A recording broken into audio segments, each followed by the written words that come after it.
За хүүхдүүдээ өнөөдрийн хичээл тамхи ба химийн бодис. За ингээд тамхи үйлдвэрлэгчид бүтээгдэхүүний шошгон дээр тамхи орчныг хордуулна, тамхи хорт хавдар үүсгэн гэх мэтээр тамхи ер нь хүний эрүүл мэндэд ямар сөрөг нөлөө үзүүлдэг юм бэ гэдэг талаар бичдэг юм байна. Бүр ингээд заавал бичих шаардлагатай байдаг юм байна. За тэгэхээр хортой гэж анхааруулсаар байтал хүмүүс яагаад тамхиг хэрэглээд байгаа юм бол энэ талаар юу гэж бодож байна?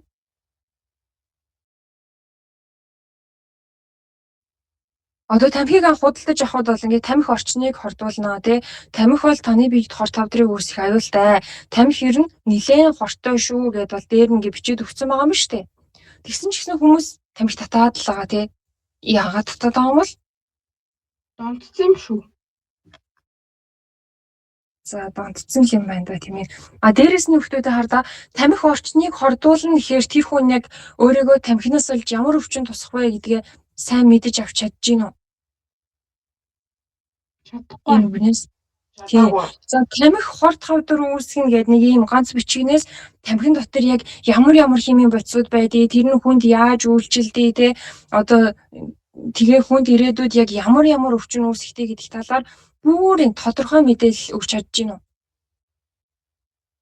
Ингээ маш тодорхой тийм. За ерөнхийдөө л нэг иймэрхүү аюултай шүү гэдгийг нь бол бичиж тэмдэглэсэн байна тийм ээ.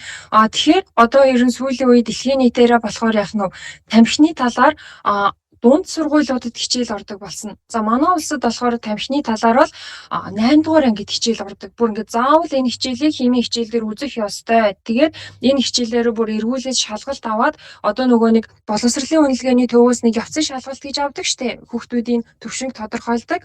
Сургуулиудаар явж авдаг.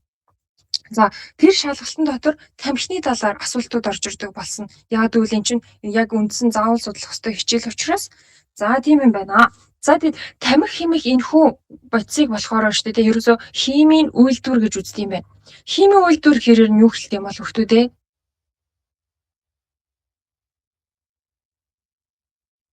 Яг ямар байвал одоо химийн үйлдвэр гэж хэлэх үү? За та хоёрын төсөөллөөр химийн үйлдвэр гэж юу вэ? Нөгөө нэг өгшөө хий ордог болохоор юм болов. Хатуугаас хийрв. За байж болох юм. Одоо ингээд та нарын төсөөллөөр хүүхдүүдээ химийн үйлдвэр гэвэл те. За ингээд тамхитай холбоогүй ерөн зүгээр химийн үйлдвэр гэвэл яг юу санаанд орж ийн? Ямар төсөөлөл вэ? За ингээд химийн үйлдвэрт очиод ингээд танилцгаа гэвэл. Хүчил суур байх юм байна. Тийм газар юм бол. Тийм. Химийн үйлдвэрт ер нь хичнээн төрлийн бодис байдаг бол мэдээж ганцхан бодисоор бол туршилт хийдэггүй байх тий. Дунджаар ер нь хэдэн төрлийн бодис байт юм бол химийн үйлдвэрт 2 3. За доорлооч 2 3. За тэгэхээр бүхэл бүтэн үйлдвэр маш олон химчид тэнд ажиллаж байгаа юм чи яах нь маш олон тооны химийн бодисыг бол хэрэгжилж байж таарнаа да тийм ээ. Тэр бодис нь болохоор дотор нь хортой бодис байгаа болоо эсвэл бүгд дандаа хоргүй бодис байгаа болоо химийн үйлдвэрт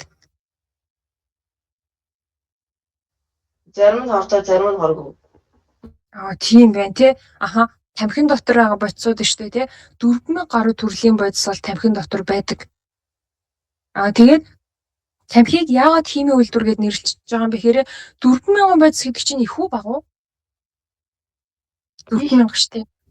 Тийм. Тамхи өөртөө шүү дээ тий. Ийм олон тооны бодис агуулдаг болохоор нь тамхиг бол химийн үйлдвэртэй зөвлөдөг байна. Яг тэгвэл маш олон тооны бодисыг бол өөртөө агуулдаг юм шүү дээ. За эдгээр бодисуудыг шүү дээ тийм ээ тамхин дотор байгаа найрлаганд нь орж байгаа эдгээр бодисуудыг өөрөөр юунд хэрэгэлдэг вэ гэхээр шал цэвэрлэгч, цагаан нэрвэхээний өндөг устгагч, жомны хор, за шавжны хор, машины зай, хумсны будаг арилгагч зэрэг олон бүтээгдэхүүнд одоо хэрэгэлдэг юм байна. За тэгээд татаж буй тамхины утааны 20% нь болохоор яг одоо тухайн татж байгаа хүнийхээ үүршгэнд очиж байгаа тий. 80% нь болохоор орчны агаарт дэгддэг. Тэгэхээр одоо ингээд манай Монгол улс ерөн сүүлийн үед дэлхийд даяараа тийм штэ тий. Нийтийн эзэмшлийн газар тамхи татаж болохгүй тий. Хажууд нь хүүхэд байвал тамхи татаж болохгүй. Хэрвээ тамхи татах юм бол тусдаа өрөөнд орж тат гэж хэлж байгаа тий. Яагаад гэж байгаа юм бол Нөгөө нэг өгшөө 4000 бодис нөгөө нэг Тэгээ хортой шал угаах цэвэрлэгч мэрвэрлэгчд ордог болохоор тийм болов. Аха. Тийм. Одоо ингээд чиний хажууд нэг хүн ингээд тамхи татаад байлаа гэж бодно штэ. Тэгвэл чамд ямар санагдах вэ? Муухай. Одоо тэр тамхины утаа байгаа штэ тий. Тэр утааны 20% нь бол тэр хүн өөрөө амьсгалж байгаа штэ. Цаашаас ороод амьсгалж байгаа. 80% нь бол агаарт тийж байгаа штэ тий. Тэгэхээр тэр агаарт тийж байгаа утааг нь чи үнэрлэхээр чи ч гэсэн өөрөө тамхи татсантай ижилхэн болох уу аль эсвэл тамхи татаагүй юм шиг байх уу? Юу гэж бодож байна? Ижилхэн болно. Тийм барыг тамхи татж байгаа л гэсэн үг үстэй тий.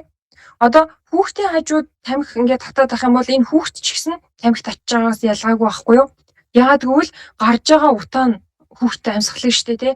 Энийг болохоор юу гэж нэрлэдэг вэ гэхээр дам тамхиталт гэж нэрлэж байгаа байхгүй юу?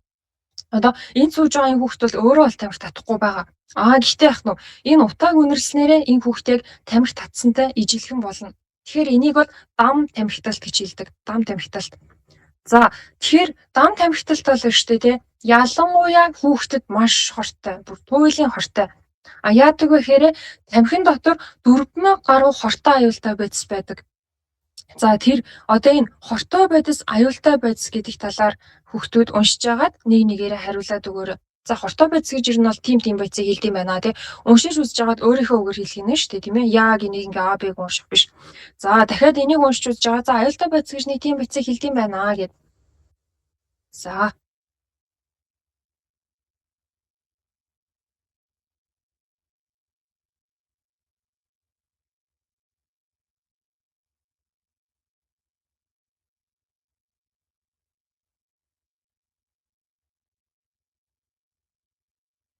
За хүүхдүүдээ хортой бодис гэж юу хэлдэг байх нь вэ? Хүний эрүүл мэнд Байгаль орчин малын альта зүйлс хортой нөлөө үзүүлдэг. Химийн бодис. За хортой бодисын одоо ингээд тэмдэглээ нөхдүүдээ ийм нэг юм гавлын ясны тэмдэглээ байгаа зү тий. Энэ тэмдэглээ чинь ер нь ямар утгатай вэ? Үхэл түргэн. Тий үхэл түргэн. Хортой бодисын тэмдэглээ бол үхэл түргэн. Тамхин дотор биш тий. Үхэл түргэх аюултай бодис ер нь бол байдаг. Бага хэмжээтэй байдаг болохоор яах нь хүнийг багаар л хордуулад яваад байдаг байх нь ш. Тэрнээс ингээ ганц удаа тамхи татаад хүн бол хордоод тэгээ тэрнээс болоод шууд өвчлөөд шууд тэрэн дороо нас орно гэж бол байхгүй. Ингээд ийм хортой бодисыг багаар ингээд тий арайч одоо ингээ шууд өвчлөлт хүрэхгүй хэмжээгээр хэрэглээд яваад ах юм бол эцэстээ яах нь маш аюултай өвчин тусдаг. За аюултай бодис гэж юу хэлдэг байх нь вэ?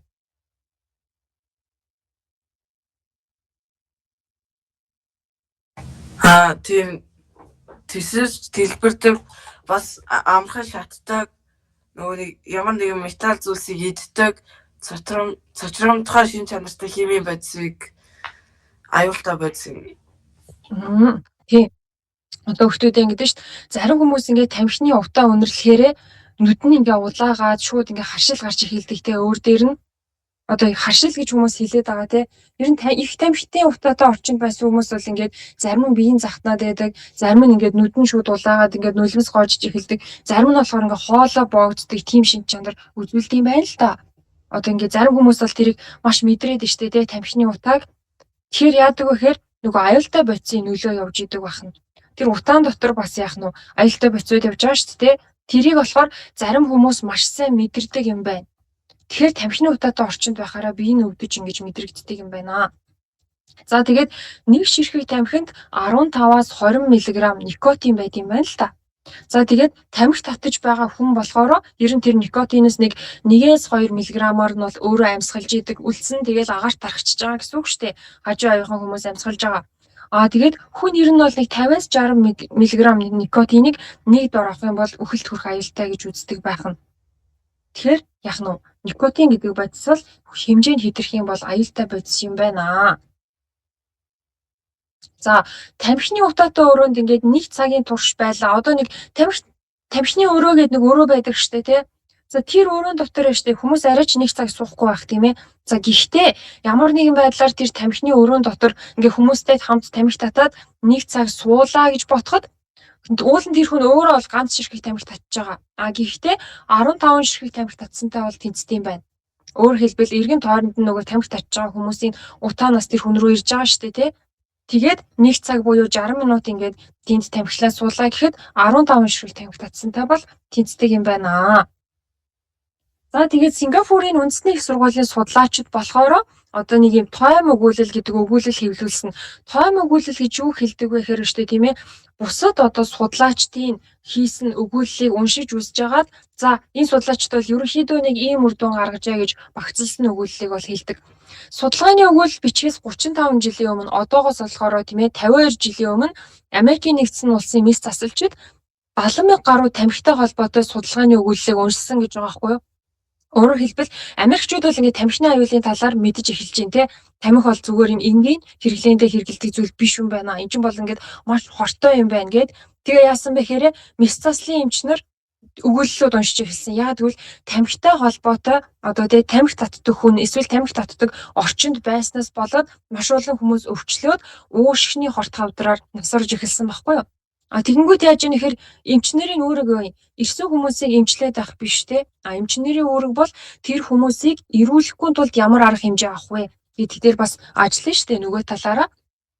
За тэгэхээр зарим эмчнэр нь бол мэдээж одоо нэгд өвдөд ирсэн хүмүүст бол нөгөө эмчилгээгээ бол хийж байгаа те. Зарим эмчнэр нь болохоор эрдэмтдийн гаргасан өгүүллүүдийг уншиж эхэлсэн байна. Одоо ингээд хүмүүсийг өвдөд ирэхээс нь сэргийлээд нэг зөвлөгөө өгөх гэдэг штэ те.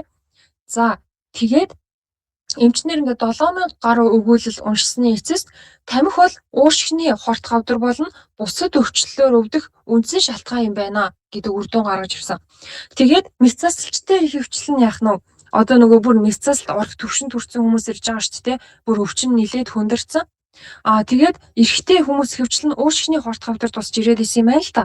Тэгээд эмчнэр одоо судлан өстэй те энэ хүмүүс яагаад уушгины хорт хавдар тусаад байгаа ингээд тэгсэн чинь яах нь уулан дээр орчин нөхцөл нь бол агаарын бохирдол багтай бас гайгүй нөхцөл гэж үзээд байгаа юм байна. Тэгсэн чинь даанч яах нь хорт хавдраар нас баралтын гол шалтгаан нь тамхинаас үүдэлтэй байж таарсан.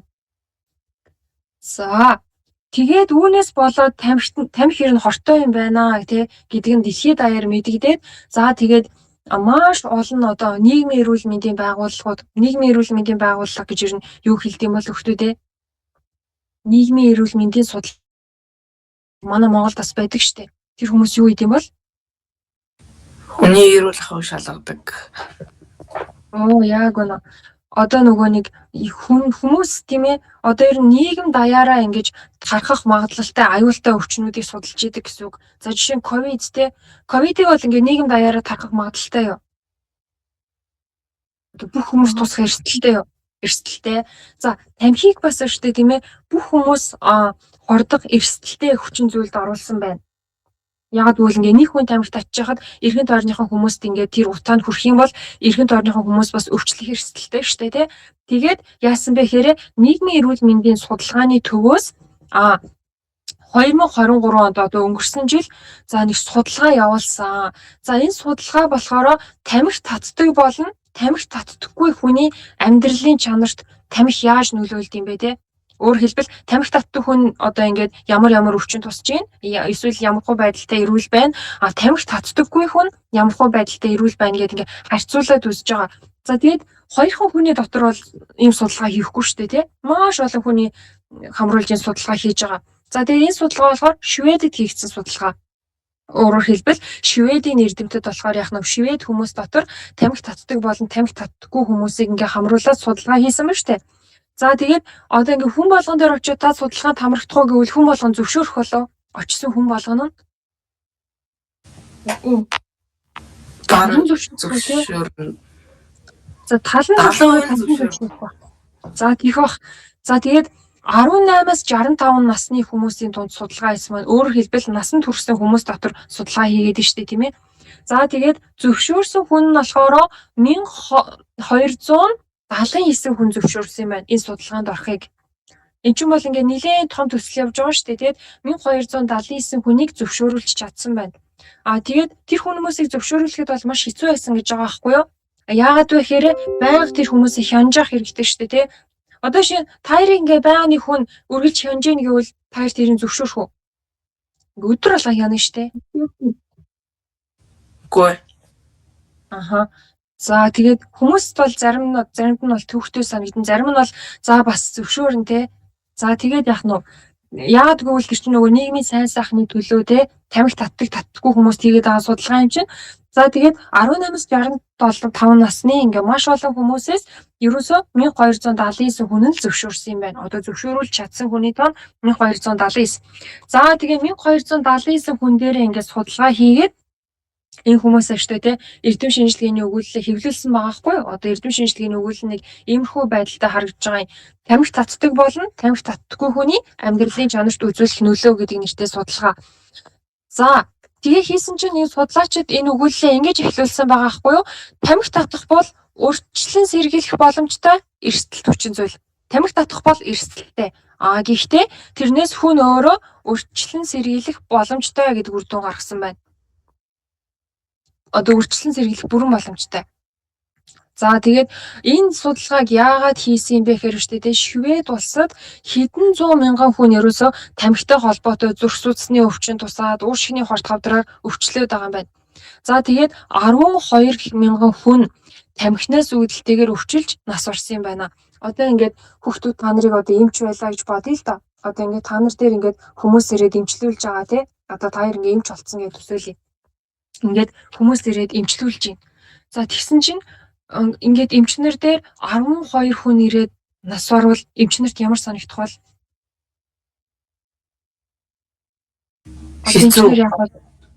Хэцүү санагдана үстэй те юу болоод байна? Тийм маш хүнд санагдаж байгаа штэ. Тэгээд тэр эмчнэр бүр сүүлдээ ингээд өөрсдөө маш хүнд санагдаад тэгээд яасан бэ гэхээр судлаачдад хандсан. Ерөөсөө тамхитай холбоотой судалгаа хийгээд олон нийт таниулаад өгөөч гэд. Тэгээд энэ дээр бол ингээд дэлхийн нийт ер нь цочроож байгаа дэлхийн нийтийг одоо энэ тамхинаас үүдэлтэй нас баралт гэдэг зүйл дэлхийн нийтрийг цочроогоод байгаа болохоор өндөр хүчтэй улсууд бол ингээд судалгаа хийчихэж штэ тий. За энэ хүн бол ингээд насарлаа тий. Уушны хорт хавдраар насарлаа. Тэгээд нас баралтын шалтгаан гэж тогтоодог юм байна л да. За тэгээд тогтоосон чинь яах нь вэ? Дийлэнх нь дандаа уушны хорт хавдраар нас орж байгаа хүмүүс мэдээж бүгд биш шүү дээ тий. Дийлэнх нь тамхинаас үүдэлтэйгээр нас барж гинэ гэдэг дүгнэлт гарсан. За тэгээд судлаачд бол тамхины талаар эрчимтэй судалж эхлээд тэгээд ерөөсөө одоо судалгааны өгүүлэлээ ингээд хэвлүүлдэг болоод за тэгээд бүр энэ ахлах сургуулийн тогтолцоон дотор тамхитай холбоотой хичээл орж ирдэг болсон. За энэ хүүхд бол дунд ангиа төгсөхийн тулд заавал энэ тамхи гэдэг хичээлийг үтсэн байх ёстой. За тэгээд энэ хичээлээр шалгалт аван тий. Тэгээд тэрийгээ давж гарах ёстой. Тэгэхгүй бол энэ хүүхд дунд ангиа төгсөж чадахгүй. За улсууд бол ийм системтэй болсон байна.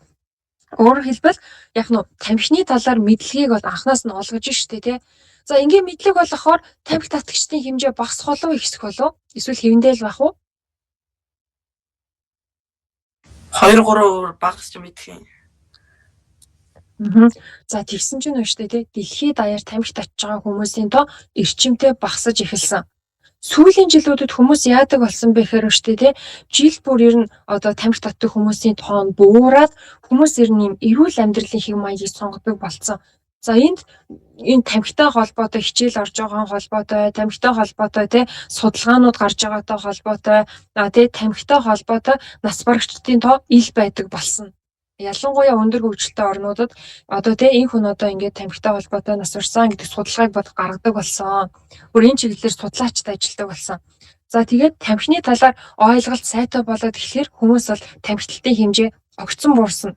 Зүгээр ингээд жоохон буурсан биш бүр огцон буурсан, эрс буурсан. За тамхины хэмжээ огцон буурахаар нөгөө тамхи үйлдвэрлэгчид яах вэ? Тамхи үйлдвэрлэгчдэд ямар асуудал орох вэ? Ямарч борлуулдаг болно. Энэ борлуулалт гэсэн юм. Яг гоо хөрөнгө мөнгөний асуудал үүсч эхэлнэ. За тэгээд сүүлийн жилүүдэд тамхи одоо тэгээд үйлдвэрлэдэг хүмүүст бол том асуудал тулгарч байгаа. Яагаад вэ гэхээр өштэй тий борлуулалт багасч эхэлсэн. Тэгэхээр яг нь тамхитай холбоотой эдийн засгийн эргэлт ингээд дэлхийд даяараа байдаг болсон байгаа шүү дээ. Одоо ер нь улс орон болгон тамхи татдаг хүмүүс гэж байгаа. Тэр хүмүүсийн тоон буураад ангууд нөгөө тамхиталтай холбоотой дотоод нөгөө нэг эргэлж байгаа мөнгө байгаа шүү дээ. Дэлхийд даяар эргэлж байгаа мөнгө тэр бол ингээд багасж эхлэх гээд байгаа. Тэгэхээр тамхи үйлдвэрлэгчид ямар арга хэмжээ авах вэ? За хүүхдүүд та нар одоо ингээд тамхины үйлдвэртэй байлаа гэж бодъё.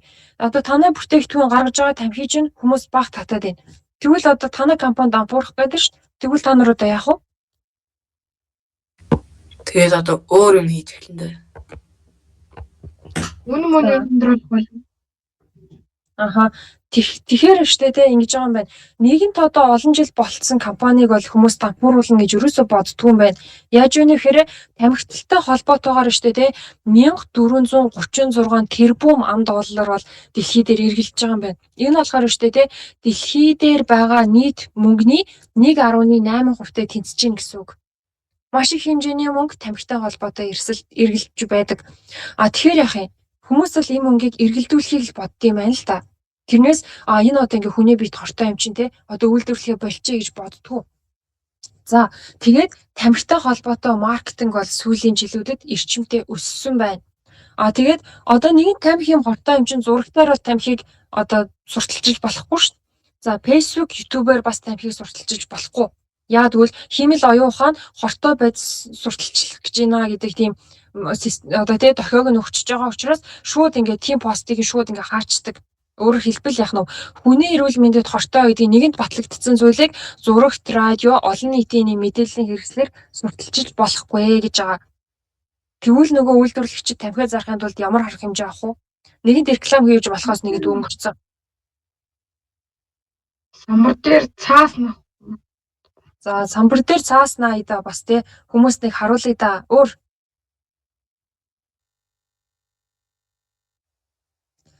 ингэдэм байна. Дэлгүүрт ороод байна штэ тий. Та нарт хамгийн нүдэнд ойрхон тусч байгаа зүйлийг хүн худалдаж авд юм байна л да. Өөр хэлбэл чи ингээд дэлгүүрт кассан дээр очиод бүтээгдэхүүн ингээд худалдаж авч авах чинь касны хажууд байгаа зүйлийг хүмүүс ирнэ худалдаж авах магадлал өндөр байд юм байна. Санаандгүйгээр нүдэнд нь ингээд байнга харагдаад байгаа учраас хүн ингээд худалдаж авд юм байна. Тэгэхээр тамхи борлуулагчид бол ингээд өн удаан жилийн турш тамхи татсан мөнгө төгрөг бол гайгүй байгаа штэ тий. Тэгэхээр нөхдүүд яаж ийнэ вэ гэхээр касны хажууд тэг хүний нүдэнд шууд тусах газар тамхиг тавьж зарж байна. За тэгээд хахад хүмүүс бас авахгүй байгаа байхгүй. Хүмүүс нь шүү дээ. Нэгэнт одоо наа чи хоортой за бойлитэй би бас тамхи татахгүй гэд тэгсэн. Тэгэнгүүт нөхдүүд яасан бэ гэхээр за янжуур тамхины зах зээл бол одоо нэгэд унлаа тий. Бид нар бол одоо нэгэд янжуур тамхи зарж чадхаа бол боллоо гэдгээд одоо дэлхийд даяар эрэлт бол нэгэд багсчлаа. Тэгэхээр тэр компани одоо юу их бол нөхдүүдээ янжуур тамхи хүмүүс татхаа болчихлоо шүү. Одоо та нар за тань компани захирал байлаа. Яг зөв. Янжуур тамхины хэлбэрийг өөрчлөе л да тий. Өөр хэлбэртэй болгоё. Электрон тамхи гэж гаргаж ирээ. Өөрөөр хүмүүс яах вэ гэхээр хамрын тамхит зарыг гэж шийдсэн байна. Тэгэд Шведэд болохоор яасан бэ гэхээр хамрын тамхи ерөөсөө хөгжиж эхэлсэн байна. Одоо ингээд янжуур тамхи муу гэдэг эхлэнгүүт нөгөө янжуур тамхи татж байгаа хүмүүс чинь за янжуур тамхи муу юм чинь одоо нэгэнт муу гэдэг нь батлагдаад маш олон хүмүүс нас бараад одоо нэгэнт бүр аюултай батлагдсан юм чинь одоо ерөөсөө хамрын тамхи татъя. Аль эсвэл электрон тамхи татъя гэдэг. За тэгсэн чинь одоо нөгөө хамрын тамхи татсан хүмүүсийн дунд дахиад судалгаа хийж эхэлж байгаа шүү дээ. Үнэхээр нөгөө янжуур тамхинаас хор нөлөө багтай байна уу гэд. За тэгсэн чинь хамрын тамхи бол янжуур тамхинаас үнэхээр хор нөлөө багтай юм байна. 4000 орц найрлагатай биш 2000 орц найрлагатай байна л да. Тэгээ ер нь жоохон аюул багтай гэж үздэм байна. За тэгсэн чинь штэ хамрын тамхи хэрэгэлдэг эрчүүдийн нас баралт хэрэгэлдэггүй эрчүүдээс 28%-аар өндөрсөж эхэлсэн гинэ. За тэгээ хамрын тамхи татдаг одоо эмэгтэйчүүд штэ тийм ээ амьгүй хүүхд төрүүлэх эрсдэл өндөрсөж эхэлсэн. Одоо ингээд хүүхдээ ингээд зөндөө удаан хугацаанд тэгээд төрүүлсэн чинь яах нь амьгүй төрөөд байгаа. Тэр эрсдэл хэдэн хувиар нэмэгдсэн бэхээр 60%-аар нэмэгдсэн гэж байгаа байхгүй юу? Чи буцаага бас цочроо нүстэй тий нийгмийг үгүй одоо чи юу болж байна тий нэг орц найрлага нь хор нөлөө багтай биш юм уу нөгөө хамрын тамхич ингээд за тэгээ чихрийн шижийн зүрхний дутагдал амьсгалын замын эрхтний хавдар бол ингээд ихсэн. Тэгээд яагаад энэ вэ гэхээр хамрын тамхи хүмүүс шүү дээ тий янжуур тамхи шиг байнга хэрэглээд эхэлдэг болцсон байна. Жохон байж байгаа л хамрын тамхи татаал, жохон байж байгаа л хамрын тамхи татаал бүр сүултээ тэрэндээ донтоод байнга хэрэглэдэг болцсон. Багшаа хамрын тамхи гэдэг чинь хар тамхи л үстэй. Үгүй хамрын тамхи гэж одоо нөгөө нэг хөөргөн дотор нэг тамхи хийж байгаа хүмүүс нэг татдаг да. Тий. Тийм. Тэр тамхиг хэлж байгаа байхгүй юу? Тэр тамхи. Тэрийг өштэй те хүмүүс яг янжуур тамхи шиг өдөр болгон хэрэглэдэг болцсон юм байна энэ Шведэд. Одоо өөрөөр хэлбэл Шведд бол ингээ янжуур тамхинаас болоод маш олон хүмүүс нас орчлаа гэд эмчнэрийн ч судалгаа хийгээд эрдэмтдчин судалгаа хийгээд боловсролын системд оруулаад Шведүүд бол яах нь янжуур тамхины хэрэглэн багасчлаа штэ. Тэгсэн чинь эсэргээрээ нөгөө тамхи үйлдвэрлэдэг хүмүүс нь хамрын тамхи үйлдвэрлээд эхэлж байгаа байхгүй юу? Одоо тэр хөөргөн манай монголчууд бол хөөргөн дотор хийгээд нэг цагаан сараар ч юм уу нэг алдаг оног хаяа татдээ штэ те. Нэг ёс уламжлал болгоод тэр улсад болохоор ерөөсөө байнга татаад эхэлж байгаа байхгүй юу? Яг энэ янжуур тамхи шиг. Тэгээ байнга татаад эхэлсэн чинь хүмүүст бас өвчлөл үүсч эхэлсэн. Тэгээд тэр өвчлөлийг нь судалсан байгаа байхгүй юу? За тэгээд ер нь бол одоо ингээд тамхи гэдэг зүйл бол гэд одоо ингээд эцэст нь дүгнэлт гаргаж штэ те. Тамхи гэдэг зүйл бол хүний өв тэгш сайхан амьдрал бие махбодын болон сэтгэл зүйн эрүүл мэнд нийгмийн тогтолцоо хэвийн байх гэх мэт олон хүчин зүйлээс хамаарнаа гэж үздсэн байна. Ингээ маш олон зүйлийг үзэж штэ те. Тэр хүн эрүүл мэндийн хувьд эрүүл юм уу те яагаад тамхи татаад байгаа. Сэтгэл зүйн хувьд ямар нэгэн одоо те сэтгцийн өвчин байна уу? Яагаад тамхи татаад байна? Бие махбодын хувьд тамхинд донтсон уу те? Бие махбод нь эрүүл байгаа мó? Эрүүл байгаа бол тэр хүн яагаад тамхи татаад байгаа юм бэ те? За тэгээд эсвэл нийгмийн тогтолцоо те одоо тэр хүний сэтгцийн эрүүл мэндэд нөлөөлөөд тэр хүн тамхи татаад байгаа юм уу гэд маш олон талаас нь энэ судалгаа хийсэн юм байна. Өөрөөр хэлбэл 1279 хүн бол ингээ янз янзын амьдралын төвшөнтэй байгаа шүү дээ. Тэр болгоноос хамааруулаад энэ хүн яг яагаад тамхи татаад байгаа юм бэ те. Тэгээд ингээ сайн судалсан юм байна. Тэгээд эцэст нь ерөөсө ганцхан дүгнэлт гаргасан юм байна. Тэр дүгнэлт нь одоо энэ дээр байна. Одоо энэ юу гэсэн дүгнэлт гаргасан байна хүмүүстээ?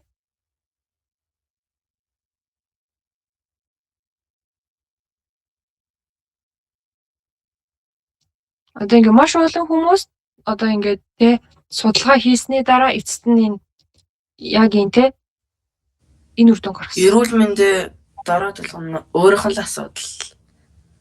Өөрөө тэр замыг сонгосон болохоор гэж юм болоо. Яг үнэ. Эцэстээ зүгээр л тэр хүний өөрийнхөө асуудал юм байна л гэдэг үр дүн гаргасан. Өөрөөр хэлбэл тамхи татахгүй эсэх нь бол хувь хүний сонголт байгаа байхгүй юу? Тамхи татах бол арайч өвчин биш үстэй те. Одоо тамхи өнөөдөр ингээл тамхи татахгүй бол маргааш нас орлоо гэсэн юм бол байхгүй үстэй. Тэгэхээр яах нь тэр хүн бол өөрөө яах нь ингээд сонгоод өөрийгөө хордуулж байна. Тэр хүн бол ингээд өөрийнх нь хувь хүний сонголтоо гэж үздсэн байна. За өөрийнхөө хувь хүний сонголтоо гэж үздсэн байна. За тэгээд яаж байна вэ гэхээрээ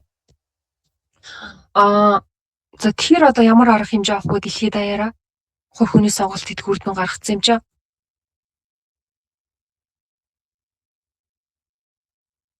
Нэгэнт та одоо тий тамхи татаж өөрийгөө хордуулмаар байгаа юм бол бусад хүмүүсээс та гэдэг одоо тий дэлхийд даяараа нэг тийм жишг тогтсон байна. Тэгээ хүмүүс тамхины өрөө гэж гаргаж өгсөн.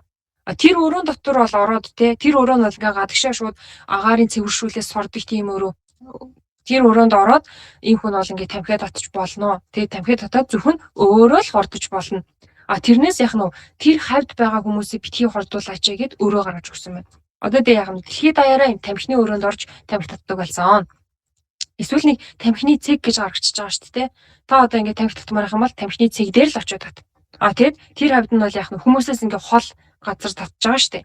Тэгэхээр энэхүү эрдэм шинжилгээний өгүүллийн талаар унших юм бол хүмүүстээ энэ дээр юм харагдаж байгаа. Шведэд хийгдсэн 23 он одоо 2023 онд хийгдсэн судалгаа тамхи татдаг болон тамхи татдаггүй хүний амьдралын чанарт үзүүлэх нөлөөлөл гэсэн юм судалгаа байгаа. За тэгээд одоо хүмүүстээ электрон тамхи гэдэг зүйл бол сүүлийн жилүүд шинээр гарч ирсэн шүү дээ. Янжуур тамхины үр нөлөө одоо гарч ирж байгаа байхгүй юу? Анх бол хүмүүс янжуур тамхиг бол ингээд баг сайн гэж үзэж ирсэн юм байл. Анх дөнгөж гарсныхан дараа юу хормор тэт ямар ч юм байхгүй гэх. Одоо ингээд өнөөдөр жилийн дараа хүмүүс янжуур тамхиг татаад байсны эцэст маш олон хүн тамхинаас олж өвддөө гэсэн судалгаа гараад хүмүүс бол одоо юм янжуур тамхинаас бол нэгэнд татгалзаж эхэлж байгаа. Электрон тамхи бол энгийн тамхинаас илүү аюултай гэсэн үр дүн бол одоохондоо гарч ирж байгаа. Гэхдээ яг ямар аюултай юм бэ гэдгийг нь бол яах нь хэдэн жилийн дараа мэдэгдэн. Одоо электрон тамхиг хүмүүс нэлээд удаан татна, тэр хүмүүс судалгаа хийн, тэ электрон тамхинаас олж яг нас орсон уу гэдэг дүгнэлт гарах хэрэгтэй болно шүү дээ. За тийм дүгнэлт гараад эцэст нь электрон тамхи бол яг ийм аюултай гэдэг дүгнэлт гарна. Одоо бол яг нь энгийн тамхинаас бол аюултай, жоохон аюултай гэдэг тэгээ судалгааны үр дүнгууд бол гарч эхэлж байгаа. Гэхдээ яг электрон тамхинаас олж төдөө нас орлаа гэдэг үр дүн бол одоогоор гарах болоогүй байх нь шүү дээ. Одоо яг нь электрон тамхи шинээр гарч ирж байгаа тийм нэлээд олон одоо хүмүүс татаад тэгээд яг нь тэр хүмүүстэй ингэж судалгаа хийгээд эцэст нь тэр хүмүүс тэрнээс болоод өвчлөөд өхөл төрөх юм бол судалгааны өгүүлбэрүүд нь хэвлэгдээд тэгээ хүмүүс бол тэр талаар мэдлэгтэй болно гэсэн юм байна. Тэгэхээр электрон тамхи татна гэдэг бол өөр дээрээ туршилт хийж ийна л гэсэн үг. Одоо энэ дээр ингээд янз бүр тамхи татдаг хүмүүстээр ингээд судалгаа хийгээд үр дүнгээ гаргаад авсан байгаа шүү дээ. Тэрэн шиг одоо электрон тамхи татдаг хүмүүстээр судалгаа хийж байгаа гэсэн үг юм байна. За тэгэхээр хүүхдүүд гэртээ тэгээ судалгаа хийгээд эхний үр дүнгууд бол гараад эхэлж байгаа. Хүүхдүүд гэртээ электрон тамхины талаар уншиж судлаарай. За тэгээ өнөөдөр бүгдээрээ тамхи гэдэг хичээлийг үзлээ. За тэгээ хүүхдүүдээ гэрийн даалгавартаа энэ тамхин дагуулдаг энэ бодисуудыг бичиж яваарай. Будаг, никотин, толуу бол тий өөр хэлбэл будгийн дотор байдаг бодис, шавжны хор устгагчийн дотор байдаг бодис, үйлдвэр дотор уусгагч болгож хэрэглэдэг бодис, оч үүсгүүр, лааны тос, асаагуурын шингэн, зай дотор байдаг бодис тий бензин дотор байдаг, пуужингийн түлшин дотор байдаг метанол гэдэг бодис, хүнсний будаг арилгагчинд байдаг ацетон гэдэг бодис, автомашины утаан дотор байдаг угаарын хий ялгаруулдаг бодис. За тэгээд газын плетхний газын дотор байдаг метан гэдэг бодис, тамхи хурдан насдаг шүү дээ. Метан гэдэг бодис байдаг байх нь шүү дээ. За хортой хүнд элемент болох мишак бас тамхины найрлаганд байдаг. За цууны найрлаганд байдаг цууны хүчил, нойл цэвэрлэгчэнд ордог амон гэдэг бодис бол тамхины найрлаганд байдаг. Ийм мэтчлэн 4000 бодис бол тамхины найрлаганд байдаг. Тэг хүүхдүүд 4000 бодисыг дэвтэр дээр бичнэ гэвэл залхуудаа штэ. Тэгэд гол төлөөлөгчд болох ийм бодисуудыг сайхан тамхиг голдон зурж агаад эргэн тойронд нь ийм бодисуудыг бичиж тэмдэглээд аваарай хүүхдүүдээ. За тэгээд тамхи бол ингээ хүмүүс эргэн тойронд татаад байгаа гэдэг нь бол харагдаж байгаа тий. Тэгэхээр хүмүүс татж байгаа бол аюулгүй гэсэн үг биш. Энэ бол маш аюултай. Маш аюултай гэдэг нь нэгэнт үр дүн гарчихсан болохоор яг нь ахлах сургуулийн сургалтын системд оруулж ирдэг болсон. Өөрөөр хэлбэл багш нь энэ зургийг бол одоо энэ манай тийм Монголд хэрэглэгддэг 8 дугаар ангийн химийн сурах бичээс энэ зургийг авч тавьсан. Өөрөөр хэлбэл ахлах сургууль тамхины талаар хичээл ордог болсон. Нэгэнт эрдэмтдийн гаргасан үр дүнг хүүхдүүдэд ингэж танилцуулдаг болсон. За багш нь бол одоо өнөөдөр эрдэмтдийн гаргасан тэр үр дүнгээс сурагчдад танилцууллаа. За өнөөдрийн хичээл бол ингэж өндөрлөж байна. Энэ зургийг хүүхдүүд дэвтэр дээрээ заавал тэмдэглэж аваарай. За багшаас асуух зүйл байна уу? Байхгүй. Тэгэхээр хүүхдүүдээ одоо ингээ хамгийн ихний асуулт байсан шүү дээ. Хүмүүс яагаад тамхи татаад байгаа юм бол?